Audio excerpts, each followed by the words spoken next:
Presumably, the people who have abandoned their dogs didn't want to and didn't have that intention at the outset.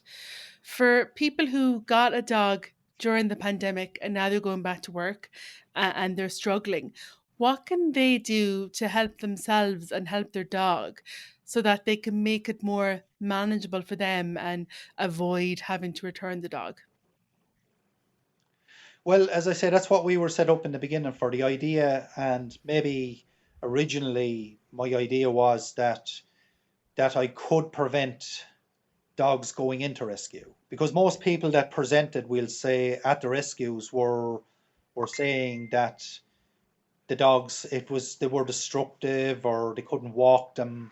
Like, I mean, we'll say a typical scenario would be somebody buys a puppy. We'll go for, we'll be devil's advocate here. We'll say the worst case scenario: somebody who hasn't educated themselves about a dog, or who doesn't, who sees a dog on a film and decides that dog is beautiful, so they want it, and gets that dog, we'll say, at Christmas, which is the wrong time to get a dog because the weather is very bad and you won't be able to socialize a dog. I mean, a dog has to be socialized very early, or you will have issues.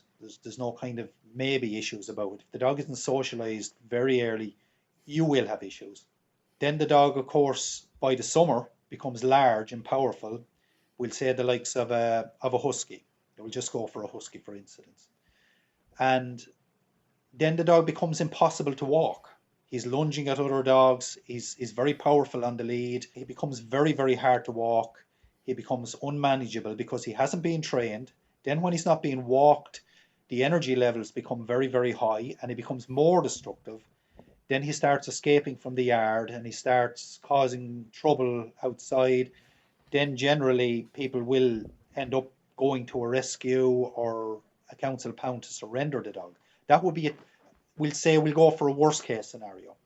Now, a lot of the cases will say if the person had socialized the dog from an early age. So if we had socialized the dog from 8 weeks old, and we had trained the dog from 8 weeks old, then we would be in a situation where we would be able to walk the dog would be mentally stimulated, the dog would be physically stimulated, and we wouldn't end up with a very large, powerful, out of control dog. So that would have been my original idea when we set up the National Dog Authority of Ireland, that we were going to intervene early and we were going to get the dog into a situation where he wasn't going to be out of control in the first place and end up in rescue or a pound. Now, the pounds and the rescues do very, very good work, and I would be full of admiration for them. But they're at the wrong end of the stick. Like, they are there really in a place where things have gone very badly wrong right from the word go. So right from the moment that the puppy has been bought or acquired, things have gone wrong, and the pounds and the council pounds and the rescues are really at the end of the line when things have gone so badly wrong and the person has been forced to give up their dog.